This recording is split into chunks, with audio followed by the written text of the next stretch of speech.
Hello friends, live classes में आपका स्वागत है। आज मैं साक्षी फिर से स्टैटिक के कुछ इंपॉर्टेंट क्वेश्चंस लेकर आपके साथ हाजिर हुई हूँ।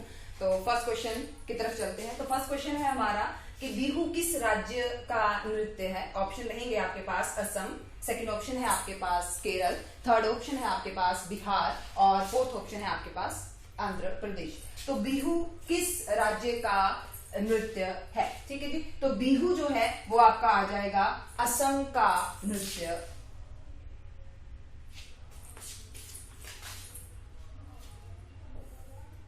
बिहू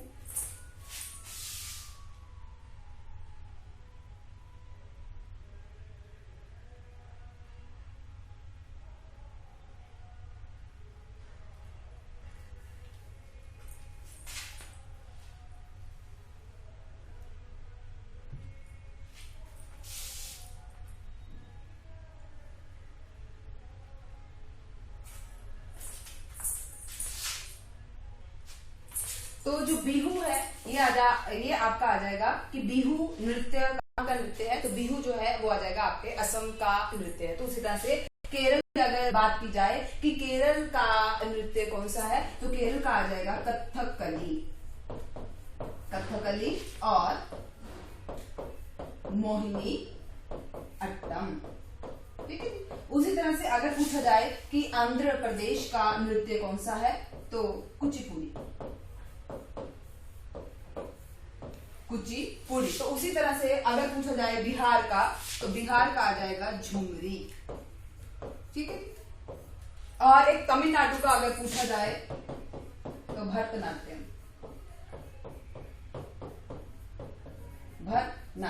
ठीक है जी। तो सबसे पहले कि बिहू किस राज्य का नृत्य है, तो बिहू जो है वो आपका हो जाएगा असम का, और बिहार का झुमरी हो जाएगा। केरल की बात करें तो केरल का कथकली हो जाएगा, मोहिनीअट्टम हो जाएगा, और अगर बात की जाए आंध्र प्रदेश की, तो आंध्र प्रदेश का हो जाएगा कुचिपुड़ी। नेक्स्ट क्वेश्चन की तरफ चलते हैं।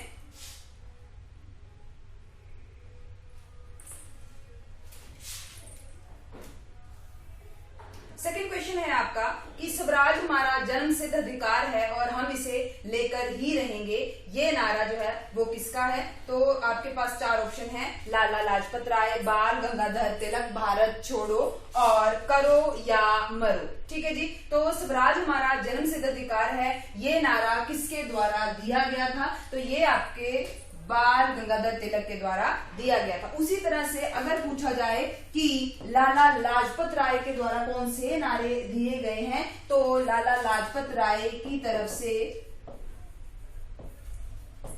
साइमन गो बैक का नारा किसकी तरफ से दिया गया था, तो लाला लाजपत राय की तरफ से। और एक और नारा था, अंग्रेजों वापस जाओ, अंग्रेजों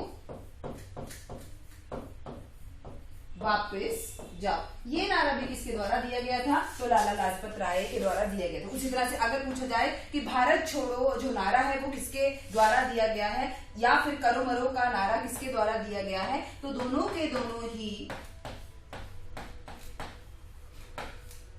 महात्मा गांधी के द्वारा दिए गए हैं। तो क्वेश्चन था स्वराज हमारा जन्म सिद्ध अधिकार है और हम इसे लेकर ही रहेंगे, ये नारा किसके द्वारा दिया गया था, तो बाल गंगाधर तिलक के द्वारा ये नारा दिया गया था। नेक्स्ट क्वेश्चन की तरफ चलते हैं। थर्ड क्वेश्चन, संयुक्त राष्ट्र संघ का मुख्यालय कहां पर है। फर्स्ट ऑप्शन है न्यूयॉर्क, सेकंड ऑप्शन है सैन फ्रांसिस्को, थर्ड ऑप्शन है आपके पास शिकागो और फोर्थ ऑप्शन है आपके पास पेरिस। तो संयुक्त राष्ट्र संघ का जो मुख्यालय है वो कहां पर है, तो ये आ जाएगा आपका न्यूयॉर्क में, ठीक है जी। कहां है, तो संयुक्त राष्ट्र संघ का मुख्यालय आ गया आपका न्यूयॉर्क में। उसी तरह से अगर पूछा जाए कि सैन फ्रांसिस्को जो है वो क्यों इंपॉर्टेंट है, तो जो सैन फ्रांसिस्को है यहाँ पर ये किसका मुख्यालय है, तो ये गदर पार्टी का मुख्यालय है, ठीक है जी। और गदर पार्टी की स्थापना जो है वो कब की गई थी, तो गदर पार्टी की स्थापना 1913 में की गई थी। किसके द्वारा की गई थी, तो दो व्यक्ति किसके द्वारा की गई थी, तो ये भी लिख लें आप, सोहन सिंह भंसला,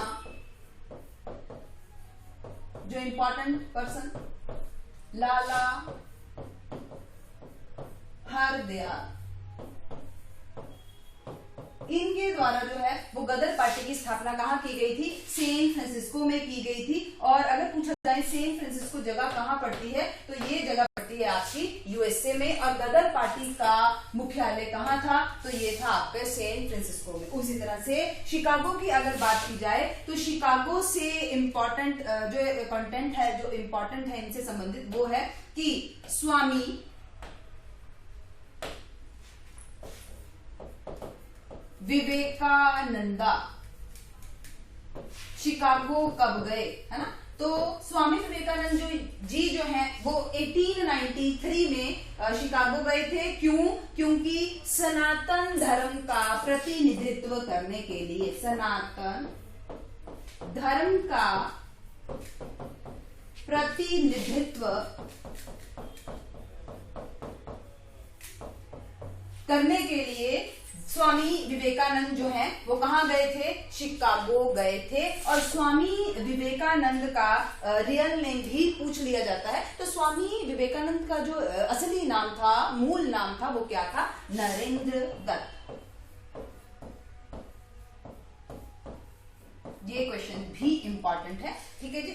ये क्वेश्चन भी आ जाता है कि जो स्वामी विवेकानंद हैं ये शिकागो कब गए? 1893 में, एक क्वेश्चन। दूसरा क्वेश्चन आता है कि कहाँ गए? शिकागो गए। तीसरा क्वेश्चन कि स्वामी विवेकानंद का असली नाम क्या है, बचपन का नाम क्या है, ओरिजिनल नेम क्या है? तो इनका ओरिजिनल नेम है नरेंद्र दत्त, ठीक है जी। तो संयुक्त राष्ट्र संघ का मुख्यालय कहाँ है? तो आ जाएगा आपका कहाँ? न्यूयॉर्क में, ठीक है जी। उसी तरह से अगर हम पेरिस की बात करें तो यूनेस्को का मुख्यालय जो है वो कहां पर है? तो वो आ जाएगा आपका पेरिस में। और अगर पूछा जाए कि यूनेस्को का जो फाउंडेशन या यूनेस्को कब बना था, तो ये 4 नवंबर 1946 में बना था। और जो पेरिस जगह पड़ती है, कहां पड़ती है? तो ये जगह पड़ती है आपकी फ्रांस में। नेक्स्ट क्वेश्चन की तरफ चलते हैं।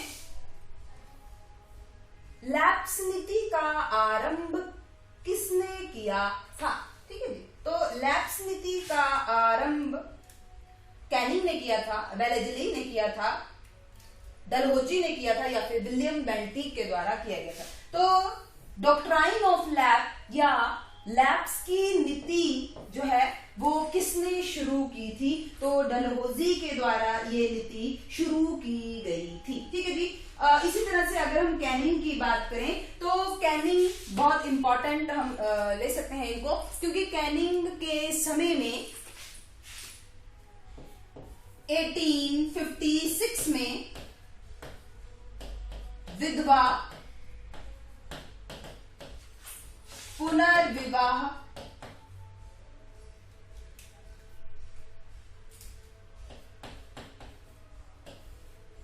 एक्ट जो था वो बना था। कब बना था?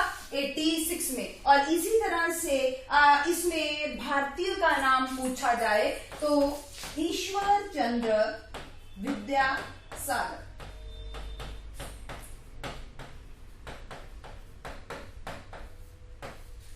ईश्वर चंद्र विद्यासागर।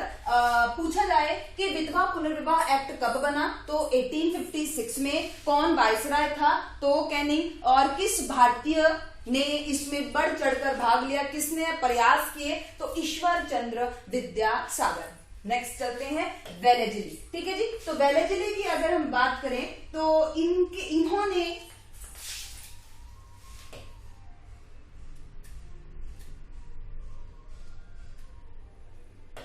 सहायक संधि चलाई, ठीक है जी। सहायक संधि किसके द्वारा चलाएगी? लॉर्ड वेलेजली के द्वारा चलाई गई। लेकिन इससे पहले भी किसने सहायक संधि को चलाया? तो पुर्तगाली गवर्नर जनरल था। कौन?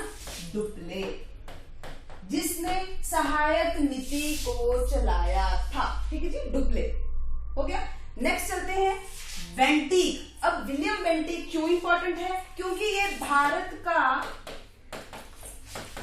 पहला गवर्नर जनरल था, पहला गवर्नर जनरल। और विलियम बेंटिक के समय में ही पहली बार 1829 में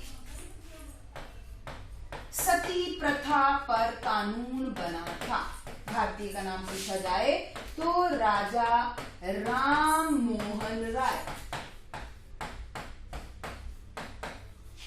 ठीक है, फिर से कि लैप्स नीति का आरंभ किसने किया? तो हमने बोला डलहौजी के द्वारा लैप्स नीति का जो है वो प्रारंभ किया गया था। उसके साथ ही बाकी ऑप्शन भी हमने देखे। कैनिंग के समय में इंपॉर्टेंट काम क्या हुआ है? तो विधवा पुनर्विवाह एक्ट जो था 1856 में आया था। किसके प्रयासों से? ईश्वर चंद्र विद्यासागर। इस समय वाइसराय कौन था? तो कैनिंग था।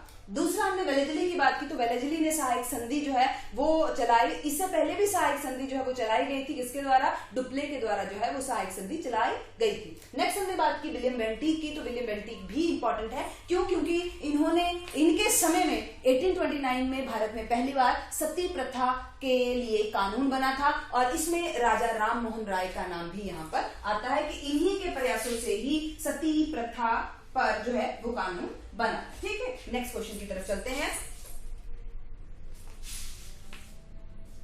गदर पार्टी का संचालन किसने किया? तो ये क्वेश्चन अभी हमने पीछे देखा। ठीक है जी, तो गदर पार्टी सबसे पहले अगर पूछा जाए कि गदर पार्टी इसको कब चलाया गया, स्थापना जो है वो इसकी कब हुई? तो 1913 में। कहां हुई थी? यूएसए में भी कहां? सैन फ्रांसिस्को नामक जगह पर। तो गदर पार्टी का जो मुख्यालय है वो कहां है? San Francisco. ये हमने अभी डिस्कस किया। और किसके द्वारा जो है वो इसका संचालन जो है वो किया गया था? तो वहां हमने दो नाम देखे, तो उनमें से एक नाम हमें यहाँ पर देखने को मिल रहा है। तो इसका मतलब कि गदर पार्टी का संचालन किसने किया? लाला हरदयाल के द्वारा जो है वो किया गया था। और गदर पार्टी जो है इसकी स्थापना कब की गई थी? 1913 में सैन फ्रांसिस्को, मतलब कि कहां? यूएसए में इसकी स्थापना की गई थी। नेक्स्ट क्वेश्चन की तरफ चलते हैं। क्वेश्चन नंबर 6, बंगाल विभाजन जो है वो कब हुआ था? तो ऑप्शन है आपके पास 1905, 1906, 1907, 1889। तो बंगाल विभाजन जो है वो कब हुआ? तो बंगाल विभाजन जो है वो 1905, या फिर पूरी तारीख भी आप लिख सकते हैं, 16 अक्टूबर 1905 में बंगाल विभाजन जो था वो हुआ था। और इसमें अगर ये पूछा जाए कि 1905 में जो आईएनसी इंडियन नेशनल कांग्रेस का जो सेशन लगा था वो कहां लगा था? तो ये लगा था आपका बनारस में। और किसके द्वारा इसको प्रिसाइड किया गया था? गोपाल कृष्ण गोखले। गोपाल कृष्ण गोखले के द्वारा जो है 1905 का जो आईएनसी सेशन लगा था, किसने प्रिसाइड किया था? गोपाल कृष्ण गोखले। और लगा कहां था? तो लगा था बनारस में, जहां बंगाल विभाजन जो है हम बोल सकते हैं कि जिसमें इसका विरोध जो है वो किया गया था। उसी तरह से दूसरा ऑप्शन हम लेते हैं 1907। तो 1907 का जो आईएनसी का सेशन लगा था वो कहां पे लगा था? तो ये लगा था सूरत में। ठीक है जी, यहां पर ही क्या हुआ था? सूरत स्प्लिट हुआ था, या हम इस तरह से बोल सकते हैं नरम गरम दल जो है वो दो भागों में कांग्रेस जो है डिवाइड हो चुकी थी। और इसको प्रिसाइड किया था रास बिहारी घोष ने।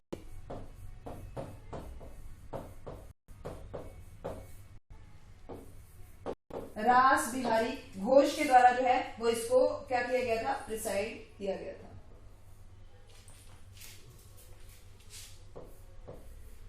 रास बिहारी। उसी तरह से अगर बात की जाए 1906 की, तो 1906 में कलकत्ता में सेशन लगा था और किसके द्वारा इसको प्रिसाइड किया गया था? तो ये दादा भाई नौरोजी।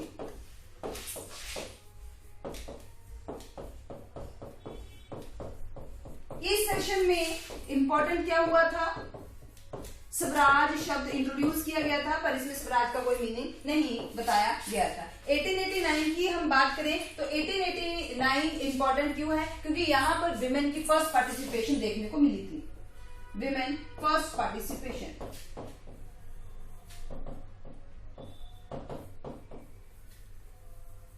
विमेन फर्स्ट पार्टिसिपेशन जो है वो यहाँ हुई थी। तो बंगाल विभाजन कब हुआ? ये पूरी तारीख याद रखना। ये आ जाता है 16 अक्टूबर 1905। और ये भी पूछ लिया जाता है सूरत स्प्लिट कब हुआ? तो सूरत स्प्लिट भी आपका कब हुआ? 1907 में सूरत में ही सेशन लगा है। रास बिहारी घोष ने इसको प्रिसाइड किया है। ठीक है जी। और पूछा जाए कि 1906 का सेशन लगा है वो कहाँ लगा है? कलकत्ता में दादा भाई नौरोजी के द्वारा इसको प्रिसाइड किया है। ग्रेट ग्रैंड ओल्ड मैन दादा भाई नौरोजी को कहा जाता है। और स्वराज शब्द इन्होंने ही पहली बार इंट्रोड्यूस किया था, लेकिन यहाँ पर इसका कोई मीनिंग नहीं बताया था। ठीक है जी। पूर्ण स्वराज की बात करें तो ये आगे चल के देखने को मिलता है, लेकिन यहाँ पर सिर्फ और सिर्फ स्वराज की ही बात की गई है। और 1889 की अगर हम बात करें तो यहाँ पर विमेन की फर्स्ट पार्टिसिपेशन देखने को मिली थी। ठीक है जी।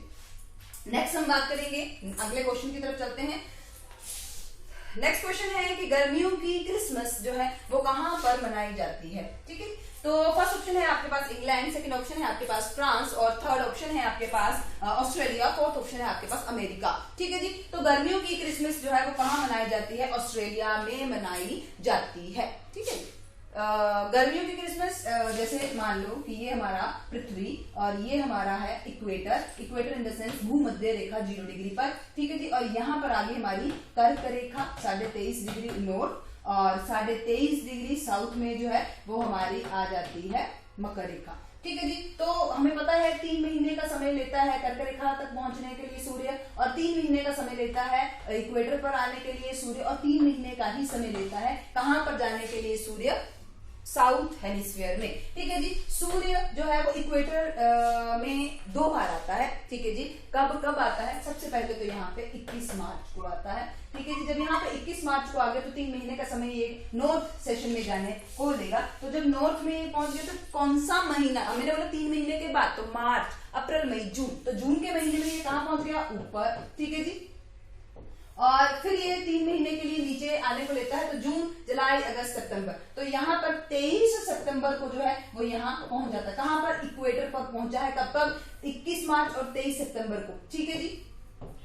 और 3 महीने का समय ये फिर से लेता है कहां पहुंचने के लिए? साउथ हेमिस्फीयर में पहुंचने के लिए ये 3 महीने का समय लेता है। तो यहाँ पर ये पहुंचता है दिसंबर के महीने, कितने दिसंबर? 22 दिसंबर को जो है साउथ हेमिस्फीयर में पहुंचता है। अब ऑस्ट्रेलिया को यहाँ पे गर्मियों की क्रिसमस क्यों बोला जा रहा है? क्योंकि अब देखें अभी कौन सा महीना चला है? अक्टूबर का महीना चला है ना। तो सितंबर, हमने बोला कि सितंबर के महीने में इक्वेटर पर सूरज होगा, है ना। और दिसंबर के महीने में कहाँ सूरज होगा? आपके मकर रेखा के ऊपर, है ना। तो 3 महीने का समय लेता है ये साउथ हेमिस्फीयर में पहुंचने के लिए। तो सितंबर, अक्टूबर, नवंबर, है ना। तो इसका मतलब कि यहाँ जैसे है अभी इस समय जो है वो कहाँ जैसे? यहाँ जैसे होगा, है ना। तो ठंड जो है वो बढ़ना शुरू हो गई है यहाँ हमारे सेशन या नॉर्थ हेमिस्फीयर में जो है वो ठंड होना शुरू हो गई है, क्योंकि सूर्य जो है वो बहुत दूर जा चुका है ना। हम तो यहाँ है ना। तो सूर्य जो है वो बहुत नीचे जा चुका है, जिसकी वजह से जैसे जैसे वो नीचे जाएगा वैसे वैसे ठंड जो है वो ज्यादा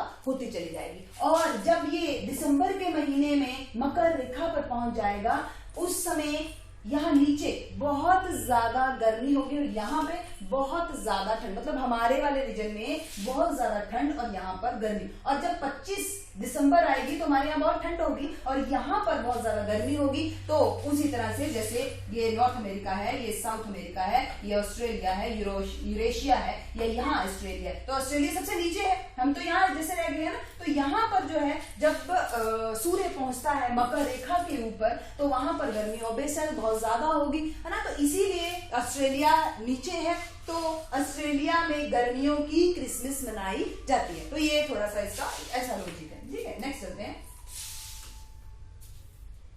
चंद्रमा पृथ्वी का चक्कर लगभग कितने दिनों में पूर्ण कर लेता है? ठीक है जी। 25 दिन में, 27 दिन में, 29 दिन में या फिर 32 दिन में। तो चंद्रमा की अगर हम बात करें तो चंद्रमा जो है वो 27 दिनों में अपना चक्र पूरा कर लेता है। ठीक है जी। नेक्स्ट क्वेश्चन की तरफ चलते हैं। राष्ट्रगान जनगण मन जिसको हम बोलते हैं, गाने का सही समय क्या है? 58 सेकेंड, 30 सेकेंड, 52 सेकेंड या फिर 60 सेकेंड। तो गाने का सही समय जो है वो कौन सा है? तो वो आ जाएगा आपका 52 सेकेंड। जनगण मन राष्ट्रगान को गाने में कितना समय लगता है? 52 सेकेंड। और अगर पूछा जाए कि इसको लिखा किसने है? रविंद्रनाथ टैगोर। और अगर पूछा जाए कि वंदे मातरम या राष्ट्रगीत को गाने में कितना समय लगता है तो 65 सेकेंड, 1 मिनट 5 सेकंड जो है वो समय लगता है। किसको गाने में? वंदे मातरम या राष्ट्र गीत को गाने में कितना समय लगता है? 65 सेकंड। लेकिन अगर राष्ट्रगान पूछा जाए तो 52 सेकंड लगते हैं। और अगर पूछा जाए कि राष्ट्रगान किसके द्वारा लिखा गया है? रविंद्रनाथ टैगोर के द्वारा लिखा गया है और राष्ट्रगीत बंकिम चंद्र चटर्जी के द्वारा जो है वो लिखा गया है। नेक्स्ट क्वेश्चन की तरफ चलते हैं। प्रथम विश्व युद्ध जो है वो कब लड़ा गया? ठीक है जी। तो प्रथम विश्व युद्ध की बात की जाए तो प्रथम विश्व युद्ध 1814 से 1818, 1822 से 1826, 1912 से 1917, 1914 से 1918। तो पहला जो विश्व युद्ध है वो कब लड़ा गया था? 1914 से 1918 के मध्य जो है वो पहला विश्व युद्ध लड़ा गया था। ठीक है जी। और दूसरे विश्व युद्ध की अगर बात की जाए तो दूसरा विश्व युद्ध जो है 1939 से 1945 के बीच में सेकेंड वर्ल्ड वार जो था वो हुआ था। अब फर्स्ट वर्ल्ड वार के समय जो है वो वाइसराय कौन था? चेम्सफोर्ड। चेम्सफोर्ड का टाइम पीरियड 1916 से 1921 है ना। तो विश्व युद्ध कब शुरू हो गया है? 1914 में शुरू हो गया है। तो जब शुरू हुआ था तो किसके समय में? हार्डिंग के समय में। हार्डिंग का टाइम पीरियड क्या है? 1911 से 1916 और चेम्सफोर्ड का टाइम पीरियड है 1916 से 1921। तो हम बाद वाला इसको लेंगे। तो जो फर्स्ट वर्ल्ड वार है वो चेम्सफोर्ड के समय में हुआ था और दूसरे वर्ल्ड वार की बात करें तो लिन लिथगो के समय में हुआ था। लिन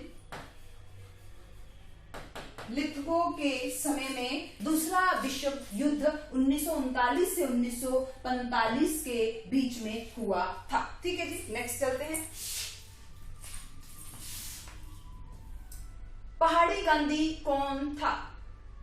पहाड़ी गांधी शिवानंद था, कृष्ण शर्मा था, हीरालाल था या बाबा कांशीराम? तो पहाड़ी गांधी की संज्ञा जो है वो किसको दी गई थी? तो पहाड़ी गांधी की संज्ञा बाबा कांशीराम को जो है वो दी गई थी। और ये संज्ञा जो है वो किसके द्वारा दी गई थी? तो ये संज्ञा इनको जवाहरलाल नेहरू के द्वारा दी गई थी। इन्हें ही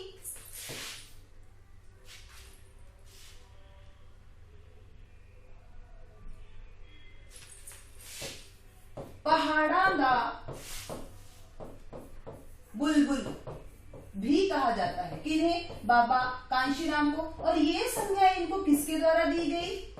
सरोजिनी नायडू। सरोजिनी नायडू की तरह। पहाड़ी गांधी बाबा कांशीराम एक पुरस्कार भी दिया जाता है। यह पुरस्कार हिमाचल में सबसे पहले किसे दिया गया? ठीक है जी। तो ये पुरस्कार हिमाचल में सबसे पहले जयदेव किरण को दिया गया। कब दिया गया? तो पहाड़ी गांधी बाबा कांशीराम पुरस्कार हिमाचल में सबसे पहले जयदेव किरण को 1989 में दिया गया था। तो पहाड़ी गांधी किसे बोला जाता है? बाबा कांशीराम। किसने इसको ये संज्ञा दी? जवाहरलाल नेहरू ने। और पहाड़ा दा बुलबुल जो संज्ञा है वो किसके द्वारा बाबा कांशीराम को दी गई थी? तो ये सरोजिनी नायडू के द्वारा दी गई थी। और हिमाचल प्रदेश में पहली बार पहाड़ी गांधी बाबा कांशीराम पुरस्कार किसे दिया गया? तो जयदेव किरण को। कब दिया गया था? 1989 में। और ये किस क्षेत्र में दिया जाता है? तो पहाड़ी साहित्य के क्षेत्र में ये पुरस्कार जो है वो दिया जाता था। ठीक है जी। तो नेक्स्ट आगे बढ़ते हैं।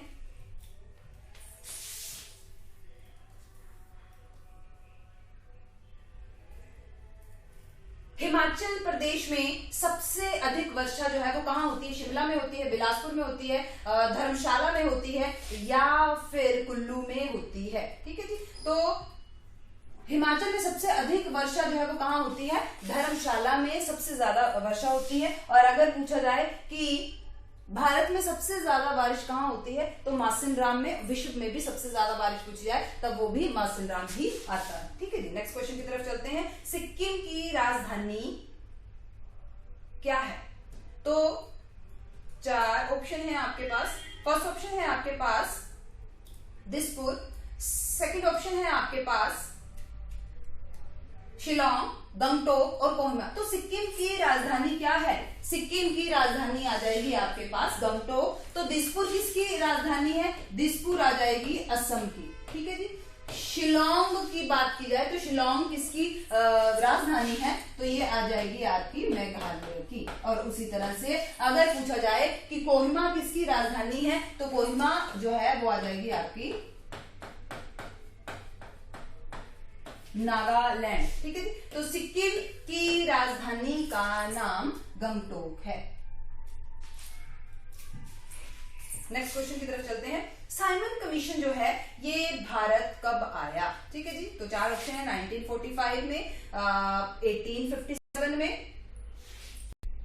1928 में या 1560 में। तो जो साइमन कमीशन है ये भारत कब आया? 1928 में। कितने मेंबर? 7 मेंबर जो थे ये कमीशन को लेकर आए थे, और सातों के सातों ही कौन थे? ब्रिटिशर। सातों के सातों ब्रिटिशर थे, जिसकी वजह से इनको व्हाइट कमीशन के नाम से भी जाना जाता था। और ये अपने समय से 2 साल पहले ही भारत आ गया था। साइमन कमीशन भारत कब आया? तो 1928 में। और साइमन कमीशन का विरोध करते हुए लाठीचार्ज के समय किसकी मृत्यु हुई थी? लाला लाजपत राय की मृत्यु हुई थी। नेक्स्ट क्वेश्चन की तरफ चलते हैं। कर्क रेखा निम्न में से किस राज्य से होकर नहीं गुजरती है? तो कर्क रेखा जो है वो ओडिशा से होकर नहीं गुजरती है। अगर पूछा जाए कर्क रेखा कितने राज्यों से होकर गुजरती है, तो कर्क रेखा जो है ये 8 राज्यों से होकर गुजरती है। वो 8 राज्य जो है वो कौन कौन से हैं? तो सबसे पहले आ जाएगा आपका गुजरात, नेक्स्ट आ जाएगा राजस्थान। ठीक है जी। नेक्स्ट आ जाएगा आपके पास मध्य प्रदेश, नेक्स्ट छत्तीसगढ़, नेक्स्ट आ जाएगा झारखंड, नेक्स्ट आ जाएगा आपके पास पश्चिम बंगाल, त्रिपुरा और मिजोरम। तो कर्क रेखा जो है वो 8 राज्यों से होकर गुजरती है। गुजरात, राजस्थान, मध्य प्रदेश, छत्तीसगढ़, झारखंड, पश्चिम बंगाल, त्रिपुरा, मिजोरम। और इनमें से किस राज्य से होकर नहीं गुजरती है? तो इसमें ऑप्शन आपके पास रहेगा ओडिशा, कि ये ओडिशा से होकर जो है वो नहीं जाती है। तो 3 ऑप्शन तो है आपके पास। राजस्थान है तो राजस्थान हमने लिखा यहाँ, छत्तीसगढ़ है तो छत्तीसगढ़ भी हमने यहाँ लिखा, त्रिपुरा तो त्रिपुरा भी यहाँ पर है। तो कौन सा जो ऑप्शन है यहाँ नहीं है, तो आ जाएगा ओडिशा। ऑप्शन यहाँ पे नहीं है, तो यहाँ ओडिशा सही आंसर रहेगा, कि ओडिशा जो है वो इन राज्यों में से जो है वो सिर्फ ओडिशा ही है जहां से कर्क रेखा नहीं गुजरती है। नेक्स्ट क्वेश्चन की तरफ बढ़ते हैं कि वर्नाकुलर प्रेस एक्ट जो है वो भारत या ये एक्ट कब लागू हुआ? तो ऑप्शन है आपके पास 1878, 1720, 1960 या फिर 1857। तो वर्नाकुलर जो प्रेस एक्ट है, सबसे पहले अगर ये पूछा जाए कि ये है क्या, तो ये भारतीय भाषाओं के पत्रिकाओं पर जो है वो प्रतिबंध लगाया गया था। किसके द्वारा? लॉर्ड लिटन के द्वारा ये लगाया गया था। कब ये एक्ट आया था? तो 1878 में ये एक्ट लाया गया था। नेक्स्ट क्वेश्चन की तरफ चलते हैं।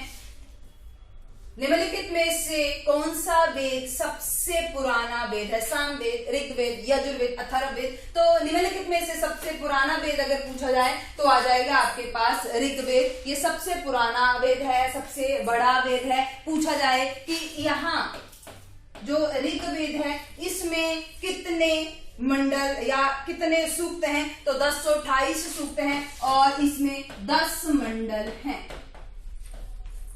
सामवेद की बात की जाए तो सामवेद किससे संबंधित है? संगीत से संबंधित है। यजुर्वेद की अगर बात की जाए तो यजुर्वेद जो है ये यज्ञ से संबंधित है। अथर्ववेद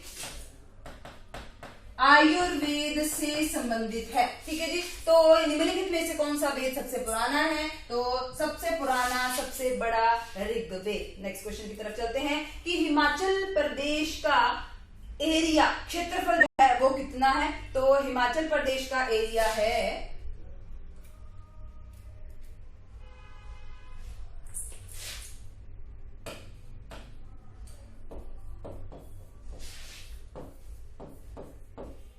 5573 वर्ग किलोमीटर। तो इसमें से जो सही ऑप्शन है वो कौन सा है? 55673। तो फर्स्ट ही ऑप्शन जो है वो इसका सही है कि हिमाचल प्रदेश का एरिया कितना है? 5573। और उसी तरह से अगर भारत का एरिया पूछा जाए तो भारत का एरिया है 3287,263 वर्ग किलोमीटर। ये आ गया आपका भारत का और ये आ गया आपका हिमाचल का। ठीक है जी, नेक्स्ट क्वेश्चन की तरफ बढ़ते हैं।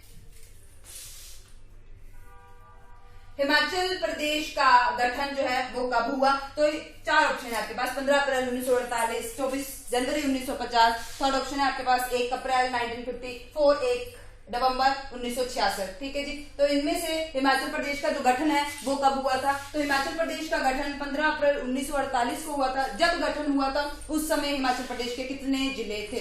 तो 4 जिले थे, चंबा, मंडी, महासू और सिरमौर।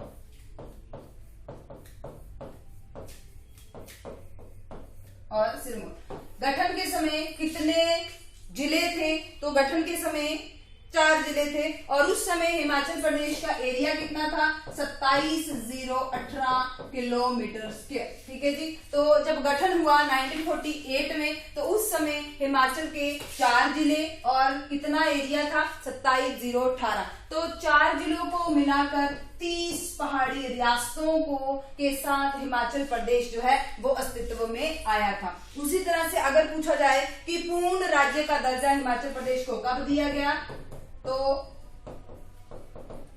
25 जनवरी 1971 को हिमाचल को पूर्ण राज्य का दर्जा दिया गया।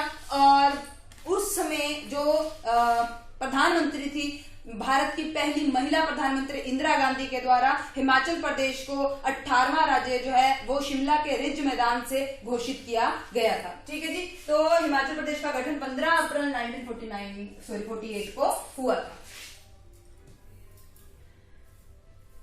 ये क्वेश्चन फिर से कि राष्ट्रगान के लेखक कौन है? तो पहले हमने क्वेश्चन किया राष्ट्रगान जो है वो कितने मिनट में गाया जाता है, ये कितने सेकंड में गाया जाता है? तो जन गण मन जो है वो 52 सेकंड में गाया जाता है। और किसके द्वारा जो है वो इसको लिखा गया है? रविंद्रनाथ टैगोर के द्वारा इसको लिखा गया है।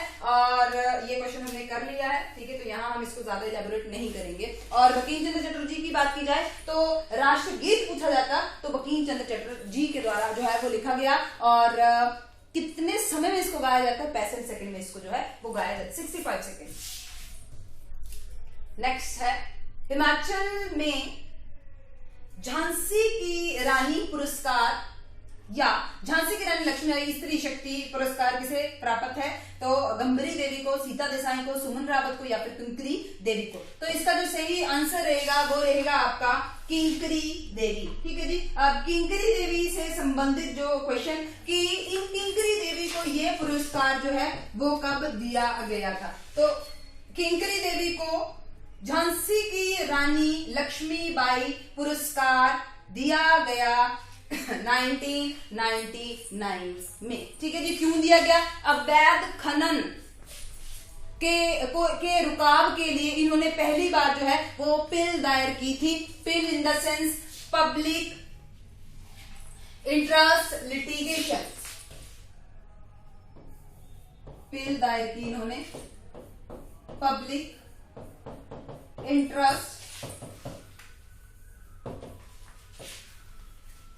लिटिगेशन।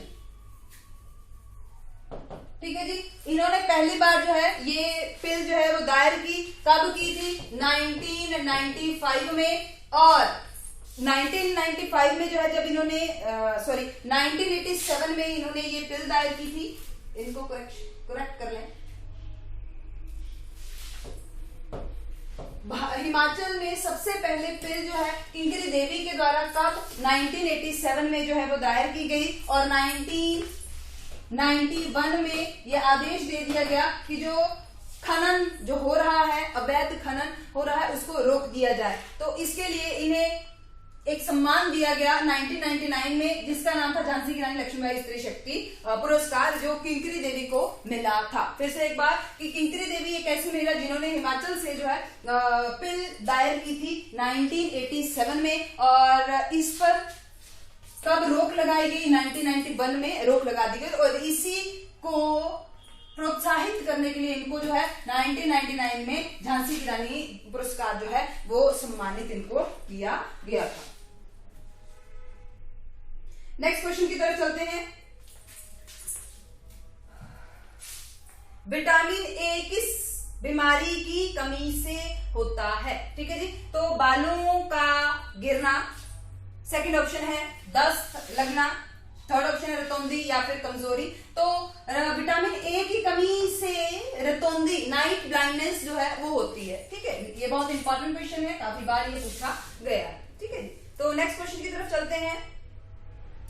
हिमाचल प्रदेश की धामी रियासत का प्रसिद्ध गोलीकांड जो था वो कब हुआ था? 1947 में, 1938 में, 1948 में या फिर 1939 में। तो जो ये प्रसिद्ध गोलीकांड हुआ था ये 1939 में हुआ था। पूरी तारीख पूछी जाए तो 16 जुलाई 1939 को ये हुआ था। ठीक है जी, किसके नेतृत्व में हुआ था? भागमल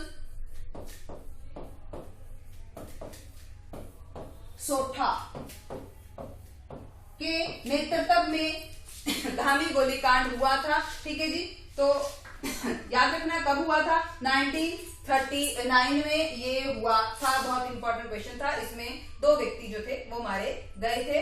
ठीक है जी, कौन कौन से व्यक्ति मारे गए थे? तो इसमें उमा दत्त और सुमन देवी जो थी वो मारे गए थे। नेक्स्ट क्वेश्चन की तरफ चलते हैं। बुडापेस्ट किस देश की राजधानी है?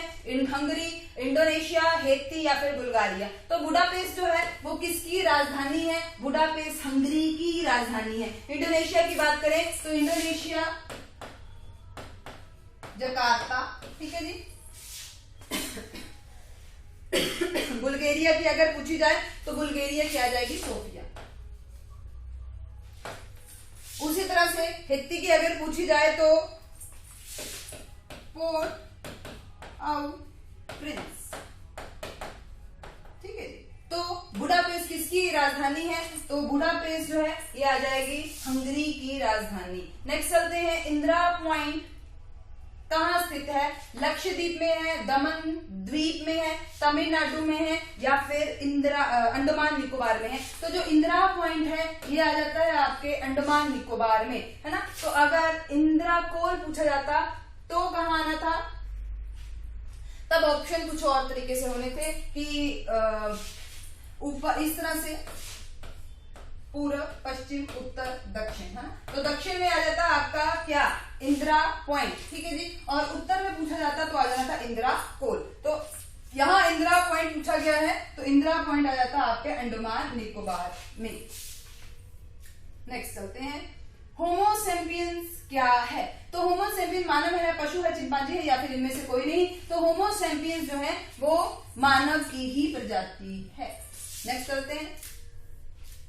दलाल स्ट्रीट जो है वो कहां पर है? तो पेरिस में है, मुंबई में है, लंदन में है या फिर न्यू दिल्ली में है। तो दलाल स्ट्रीट जो है वो कहां आ जाती है? ये आ जाती है आपकी मुंबई में। नेक्स्ट क्वेश्चन की तरफ चलते हैं। भारत में के निम्नलिखित में से किस क्षेत्र में ग्रीष्मकालीन मॉनसून सबसे पहले आता है? तो ऑप्शन है भारत गंगा के मैदान, दूसरा ऑप्शन है पश्चिमी घाट, तीसरा ऑप्शन है पूर्वी घाट और चौथा ऑप्शन है हिमाचल। तो जो ग्रीष्मकालीन मानसून है ये सबसे पहले आ जाता है आपके पश्चिमी घाट में। मतलब इस तरह से सुना है कि केरल से मानसून की शुरुआत होती है। तो 2 जून या फिर फर्स्ट वीक ऑफ जून से मानसून जो है वो शुरू हो जाता है, फिर ये इस तरह से जो है वो चल पड़ता है ना, इस तरह से। तो पश्चिमी घाट से जो है वो शुरू होती है, क्योंकि ये पश्चिम है ये पूर्व है ना। तो पश्चिमी घाट से जो है वो ग्रीष्मकालीन मानसून शुरू होता है। रिट्रीटिंग मानसून किस कहाँ आता है? तो तमिलनाडु में। लौटता हुआ मानसून, ये क्वेश्चन भी पेपर में पूछा जाता है। नेक्स्ट क्वेश्चन की तरफ चलेंगे। निम्नलिखित में से किसने जजिया कर लगाया था? तो मोहम्मद बिन कासिम के द्वारा, अकबर के द्वारा, हुमायूं के द्वारा, जहांगीर के द्वारा। तो जजिया कर किसके द्वारा लगाया गया था? तो जजिया कर लगाया गया था मोहम्मद बिन कासिम। और अगर पूछा जाए पूर्णतः प्रतिबंध किसके द्वारा किया गया था? मोहम्मद शाह रंगीला।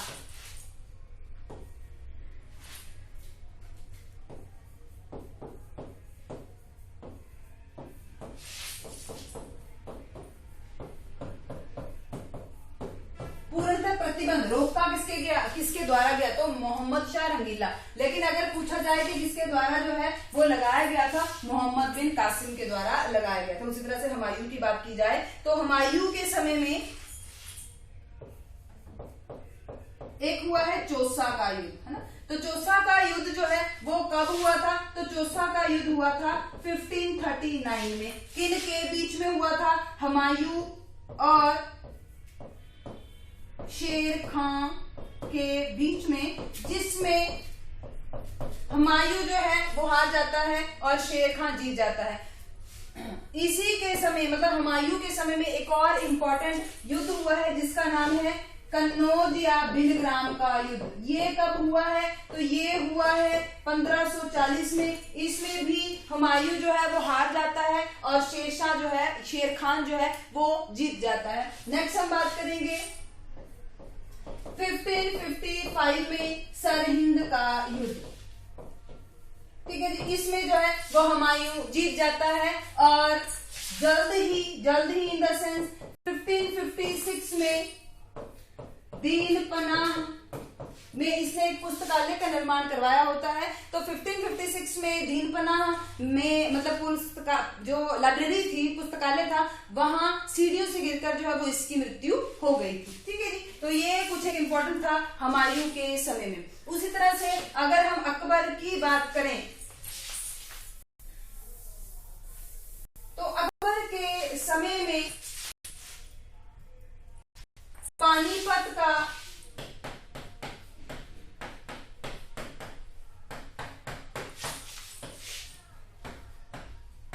दूसरा युद्ध जो था वो हुआ था, किन के बीच में हुआ था, तो अकबर और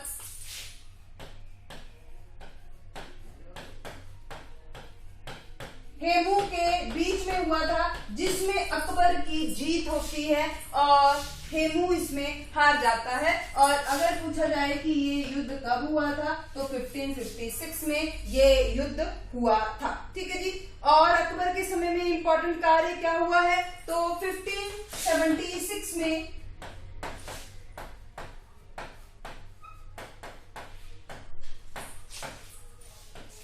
हल्दी घाटी का युद्ध हुआ था, ठीक है जी।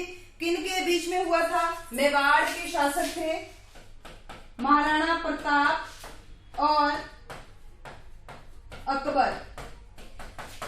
तो इसमें अकबर जो है वो जीत जाता है, महाराणा प्रताप इस युद्ध में हार जाते हैं। बहुत इंपॉर्टेंट क्वेश्चन है कि 1582 में अकबर के द्वारा दीन ए इलाही की शुरुआत की गई।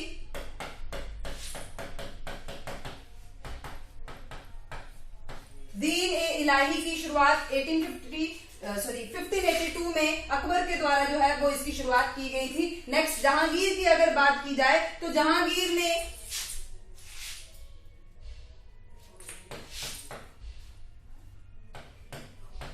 तुझके बाबरी, जहांगीर की ऑटोबायोग्राफी थी तुझके जहांगीर, ये इसकी ऑटोबायोग्राफी है जहांगीर की, तुझके जहांगीरी। और अगर पूछा जाए कि जहांगीर का बचपन का नाम क्या था, तो जहांगीर का बचपन का नाम था सलीम। इसका एक इंपॉर्टेंट क्वेश्चन ये भी है कि नूरजहां, जो कि जहांगीर की पत्नी नूरजहां की मां, जिसका नाम था अस्मत बेगम,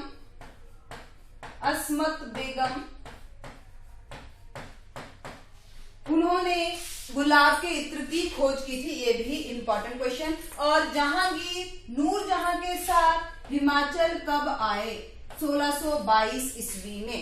और धमेरी का नाम बदलकर नूरपुर नूरजहां के सम्मान में रखा गया था, ठीक है जी। तो क्वेश्चन था कि जजिया कर किसने लगाया, तो मोहम्मद बिन कासिम। और पूर्णतः किसने जो है वो प्रतिबंध कर दिया था, मोहम्मद शाह रंगीला के द्वारा, ठीक है जी। नेक्स्ट चलते हैं शिमला। ब्रिटिश भारत की ग्रीष्मकालीन राजधानी कब बनी? 62 में, 63, 64 या 65? तो शिमला जो है वो ग्रीष्मकालीन राजधानी भारत की 1864 में बनी। ये भी बहुत इंपॉर्टेंट क्वेश्चन था। नेक्स्ट चलते हैं। सिंधु घाटी सभ्यता का नगर लोथल कहाँ स्थित है? गुजरात में, राजस्थान में, पंजाब में या हरियाणा में? तो सिंधु घाटी सभ्यता का नगर लोथल गुजरात में स्थित है। ठीक है जी। उसी तरह से अगर पूछा जाए कि सिंधु घाटी का सबसे बड़ा स्थल कौन सा है, तो मोहनजोदड़ो।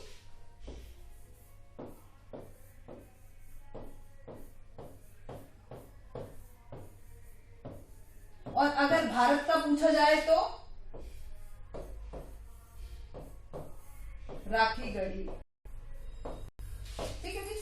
अगर पूछा जाए कि भारत का या सिंधु घाटी का जो सबसे बड़ा स्थल है तो मोहनजोदड़ो, लेकिन भारत का पूछा जाए तो आ जाएगा राखीगढ़ी। ठीक है जी। नेक्स्ट क्वेश्चन की तरफ चलते हैं। रोंगटोंग हाइड्रो इलेक्ट्रिक जो प्रोजेक्ट है ये किस जिले में स्थित है?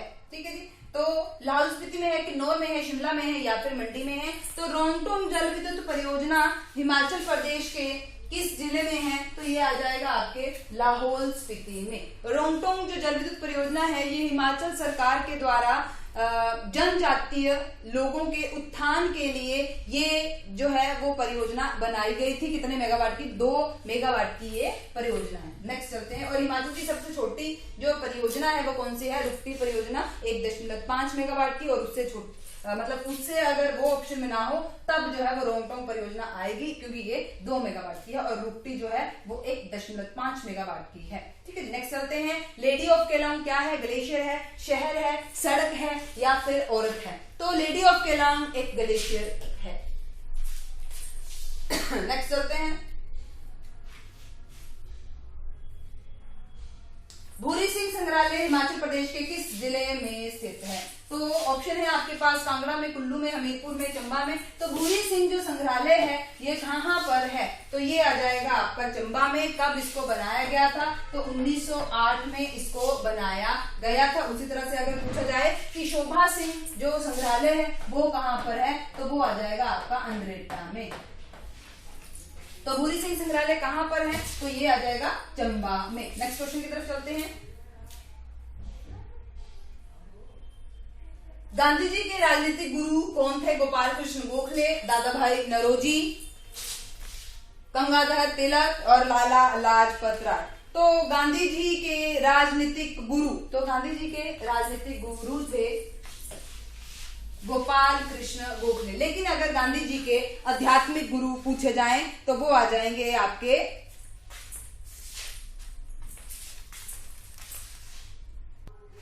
एमजी रानाडे।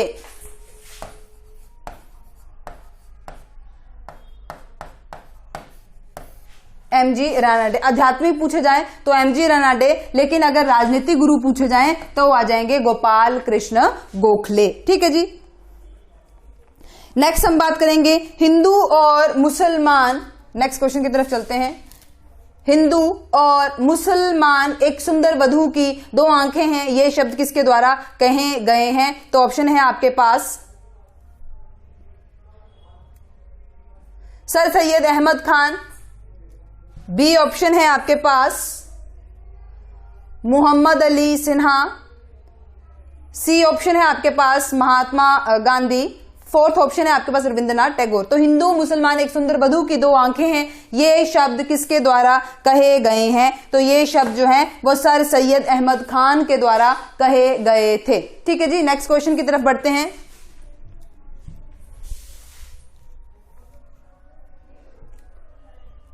विधवा पुनर्विवाह के पक्ष में किसने आंदोलन बनाया? राजा राममोहन राय ने, स्वामी दयानंद ने, केशव चंद्र सेन ने, ईश्वर चंद्र विद्यासागर ने। तो ये हमने पहले भी डिस्कस किया है कि ईश्वर चंद्र विद्यासागर के द्वारा 1856 में विधवा पुनर्विवाह एक्ट जो था ये लाया गया था। और इस समय जो वाइसराय थे वो कौन थे? वो आ जाएंगे आपके कैनिंग। उसी तरह से अगर पूछा जाए कि राजा राममोहन राय ने कौन से कार्य किए, तो 1829 में सती प्रथा पर इन्होंने जो है वो कानून बनाया था। ठीक है जी। नेक्स्ट अगर हम बात करें स्वामी दयानंद की, तो इन्होंने आर्य समाज की स्थापना की थी। और अगर पूछा जाए कि ये स्थापना इन्होंने कब की थी, तो 1875 में इन्होंने ये स्थापना की थी। इन्होंने एक स्लोगन भी दिया है। कौन सा स्लोगन दिया है? गो बैक टू वेदास, वेदों की ओर लौट चलो। एक और स्लोगन इनके द्वारा दिया गया है, भारत भारतीयों के लिए।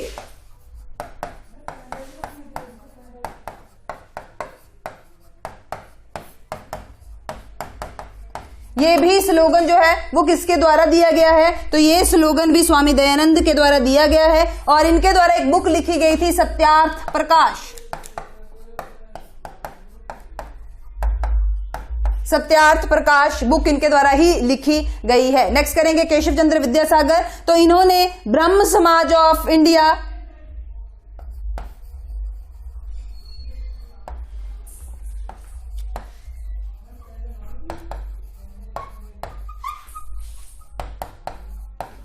की स्थापना जो है वो की थी। कब की थी? तो 1866 में इन्होंने ये स्थापना की थी। और ईश्वर चंद्र विद्यासागर का हमने कर ही लिया कि ईश्वर चंद्र विद्यासागर ने 1856 में विधवा पुनर्विवाह एक्ट जो था वो बनाया था। नेक्स्ट क्वेश्चन की तरफ चलते हैं।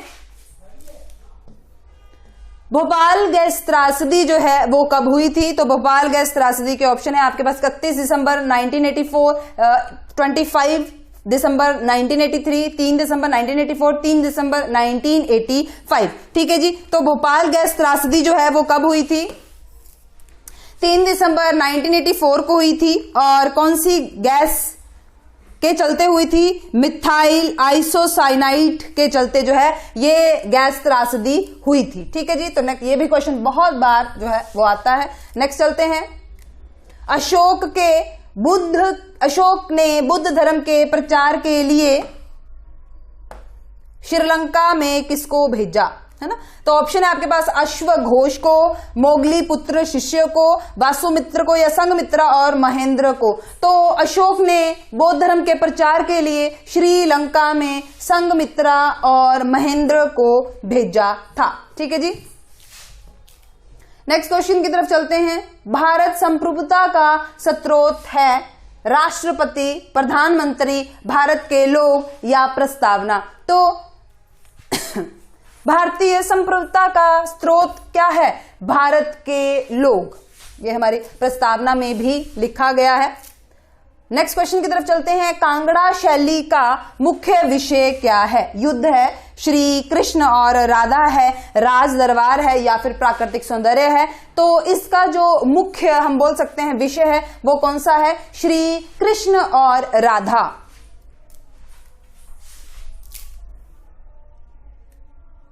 योजना आयोग को किस में तब्दील कर दिया गया है? तो 4 ऑप्शन है आपके पास, वित्त आयोग, नीति आयोग, मुद्रा बैंक, या फिर इनमें से कोई भी नहीं। तो योजना आयोग को नीति आयोग में जो है वो बदल दिया गया है। ठीक है जी। और इसे कब खत्म कर दिया गया था? 2014 में योजना आयोग को खत्म कर दिया गया था। ठीक है जी। और नीति आयोग को 2015 से लागू कर दिया गया था। और इसका जो अध्यक्ष होता है वो कौन होता है? तो इसका अध्यक्ष प्रधानमंत्री होता है। नेक्स्ट चलते हैं। मोहना किस जिले का लोकगीत है? तो सिरमौर का, बिलासपुर का, चंबा का, या फिर मंडी का? तो मोहना जो है ये बिलासपुर का गीत है। ठीक है। तो मोहना के साथ साथ बिलासपुर के और कौन कौन से हैं? गंबरी,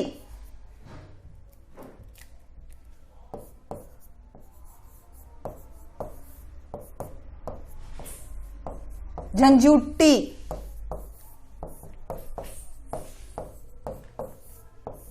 गंगी,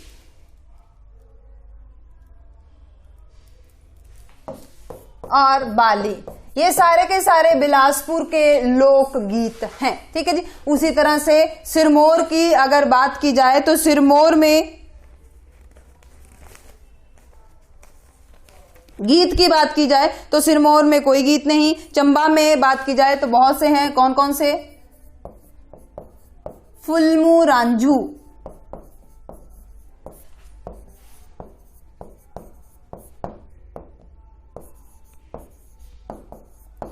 दूसरा चंबा में कुंजू चंचलो, राजा गद्दण। नेक्स्ट बात करेंगे इसी में लच्छी, सूही, भुनकू गद्दी, ये सारे के सारे आगे आपके कहां, चंबा में। नेक्स्ट बात करेंगे मंडी, तो मंडी में मनीरामा, पटवारिया, जियालाला, बिंदिया। नेक्स्ट है पणतू, झंझोती,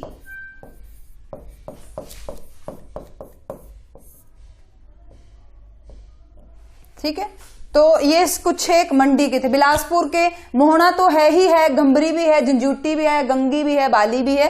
मंडी की बात करें तो मणिरामा, पटवारिया, जिला लाला, बिंदिया, जिया लाला है ये, ठीक है। तो ये जरा ठीक कर लें, जिया लाला, बिंदिये, पणतू और झंझोती। चंबा की बात करें फुलमू, रांझू, कुंजू चंचलो, राजा गद्दन, लच्छी, सूही, भुनकू, ठीक है जी। तो ये भुनकू गद्दी, ठीक है, ये भी था। चलें आगे। गाय का वैज्ञानिक नाम क्या है? तो गाय का वैज्ञानिक नाम आ जाएगा आपका बोस इंडिकस। नेक्स्ट चलते हैं। गोवा की राजधानी का क्या नाम है? गांधीनगर है, पणजी है, दिल्ली है, कावरत्ती है। तो पणजी गोवा की राजधानी का नाम है। दिल्ली तो भारत की ही राजधानी का नाम है, न्यू दिल्ली। गांधीनगर अगर पूछा जाए तो गांधीनगर किसकी राजधानी आ जाएगी? गुजरात की। और उसी तरह से कावरत्ती की बात की जाए तो कावरत्ती आ जाएगी आपकी किसकी? लक्षद्वीप की, ठीक है जी। तो गोवा की राजधानी का नाम पणजी। नेक्स्ट करेंगे कोलडैम परियोजना या कोलडैम जल विद्युत परियोजना कितने मेगावाट की है? तो कोलडैम जल विद्युत परियोजना जो है वो 800 मेगावाट की है और ये बिलासपुर में है। ये इंपॉर्टेंट क्वेश्चन है, ये क्वेश्चन पूछ लिया जाता है। नेक्स्ट करेंगे कि भूतल का कितना प्रतिशत भाग जल से ढका हुआ है? 71.2%, 70.8%, 69.9%, 72.1%। तो 70.8% जो है ये भूतल का जल से ढका हुआ भाग है, ठीक है जी। नेक्स्ट करेंगे पंचायती राज सबसे पहले किस राज्य में शुरू हुई? 4 ऑप्शन है आपके पास, उत्तर प्रदेश, बी ऑप्शन है आपके पास राजस्थान, सी ऑप्शन है महाराष्ट्र और डी ऑप्शन है आपके पास बिहार। तो पंचायती राज व्यवस्था जो है वो राजस्थान में भी कहां? तो नागौर जिले में शुरू हुई थी। और अगर पूछा जाए कि हिमाचल में पंचायती राज व्यवस्था जो है वो कब शुरू हुई, तो ये क्वेश्चन आपके लिए, ठीक है जी, कि पंचायती राज व्यवस्था जो है वो हिमाचल में कब शुरू हुई, ठीक है। तो नेक्स्ट क्वेश्चन की तरफ चलते हैं।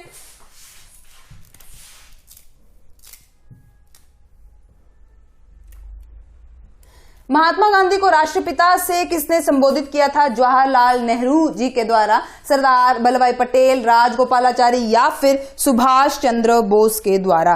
तो महात्मा गांधी को राष्ट्रपिता करके संबोधित किसने किया था? तो सुभाष चंद्र बोस के द्वारा जो है वो महात्मा गांधी को राष्ट्रपिता करके संबोधित किया गया था। नेक्स्ट करते हैं, कौन सा राज्य भारत का पहला डिजिटल राज्य जो है वो घोषित किया गया था? तो फर्स्ट ऑप्शन है आपके पास केरल, सेकंड ऑप्शन है आपके पास कर्नाटक, थर्ड ऑप्शन है आपके पास गुजरात और फोर्थ ऑप्शन है आपके पास महाराष्ट्र। तो कौन सा राज्य भारत का प्रथम डिजिटल राज्य घोषित हुआ? तो आ जाएगा आपके पास केरल राज्य। नेक्स्ट चलते हैं। भारत में संविधान का अनुच्छेद 21A किससे संबंधित है? समानता से संबंधित है, शिक्षा से संबंधित है, स्वतंत्रता से संबंधित है या फिर धर्म से संबंधित है? तो 21A जो आर्टिकल है ये आ जाएगा आपके शिक्षा से संबंधित है। और ये किस अमेंडमेंट के द्वारा जोड़ा गया था? 86 अमेंडमेंट 2002 के द्वारा जो है वो इसको जोड़ा गया था। पहले ये DPSP में था लेकिन बाद में इसको मौलिक अधिकारों में डाल दिया गया। नेक्स्ट चलते हैं कि संविधान सभा की स्थापना किस वर्ष हुई? संविधान सभा की स्थापना किस वर्ष हुई? तो 1945 में, 1946 में, 1947 में या फिर 1948 में। तो संविधान सभा की स्थापना अगर पूछी जाए कब हुई तो 1946 में शुरू हुई। ठीक है जी। और कैबिनेट मिशन कब पूछा जाए तो ये भी 1946 में। तो ये भी एक इंपॉर्टेंट क्वेश्चन है, बड़ी बार ये पूछ लिया जाता है। नेक्स्ट है चतुर्थ बौद्ध महासभा का आयोजन जो है वो कहाँ किया गया था? कश्मीर में किया गया था, प्रयाग में किया गया था, गया में किया गया था या सारनाथ में किया गया था। तो कश्मीर के कुंडलवन में जो है ये चतुर्थ बौद्ध संगति या चतुर्थ बौद्ध महासभा की गई थी। तो अगर फर्स्ट पूछा जाए तो पहली 483 में जो है वो बौद्ध महासभा जो है वो हेल्ड हुई थी। कहां हुई थी? तो पहली बौद्ध महासभा जो है वो राजगृह में हुई थी। किसके समय में हुई थी? तो अजात शत्रु के समय में हुई थी। ठीक है जी। उसी तरह से अगर दूसरी बौद्ध सभा पूछी जाए कब हुई? 383 में हुई। कहां हुई? वैशाली में। किसके समय में हुई? कालाशोक के समय में हुई। तीसरी अगर पूछी जाए तो 250 हुई कहां? पाटलिपुत्र में हुई। और अगर पूछा जाए कि ये किसके समय में हुई थी तो ये हुई थी अशोक के समय। उसी तरह से अगर फोर्थ पूछी जाए तो ये 72 AD में हुई थी। और अगर पूछा जाए कि ये जो चतुर्थ बौद्ध महासभा, यही क्वेश्चन यहां पूछा गया है तो यहां हमने टिक किया है कश्मीर। तो ये कुंडलवन या कश्मीर में हुई। किसके समय में हुई? तो ये कनिष्क के समय में हुई है। ठीक है जी। तो नेक्स्ट क्वेश्चन की तरफ चलते हैं।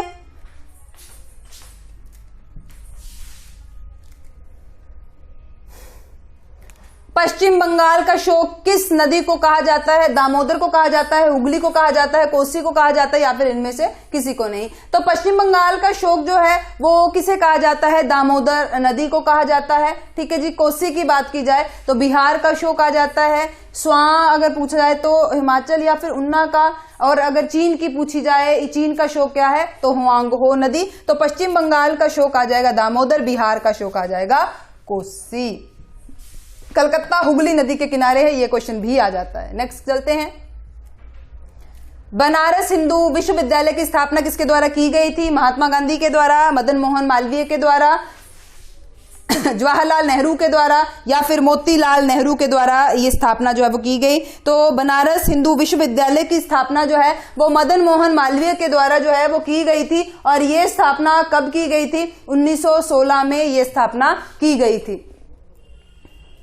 और पूछा जाए कि इसकी नींव, तो ये विश्वविद्यालय, यूनिवर्सिटी से पहले ये क्या था? कॉलेज था। और कॉलेज की स्थापना किसने की थी? तो एनी बेसेंट के द्वारा की गई थी। नेक्स्ट क्वेश्चन की तरफ चलते हैं कि महात्मा गांधी ने दांडी मार्च कहां से शुरू की थी? चंपारण से की थी, साबरमती से की थी, चोराचोरी से की थी, दांडी से की थी। तो महात्मा गांधी ने दांडी मार्च साबरमती से शुरू की थी। यह भी पूछा जाता है कि इसकी शुरुआत जो है वो कब से हुई थी? तो 12 मार्च से 6 अप्रैल 1930 को हुई। मतलब कि 12 मार्च 1930 से 6 अप्रैल 1930 जो है हुई थी। ये भी पूछा जाता है गांधी जी के पीछे कितने फॉलोअर थे? 78। गांधी जी को मिला के कितने? 79। ठीक है जी। चंपारण की बात करें तो चंपारण आंदोलन कब हुआ था? 1917 में। चोरा चोरी कांड जो है वो कब हुआ था? तो 1922 में ये कांड हुआ था। तो महात्मा गांधी ने दांडी मार्च जो है वो कहां से शुरू की थी? तो महात्मा गांधी ने साबरमती आश्रम से दांडी मार्च की शुरुआत जो थी वो की थी। और इनके पीछे 78 फॉलोअर जो थे वो चले थे। तो ये थी हमारी आज की सीरीज। नेक्स्ट लेक्चर में नेक्स्ट क्वेश्चंस के साथ मिलेंगे। तब तक के लिए धन्यवाद।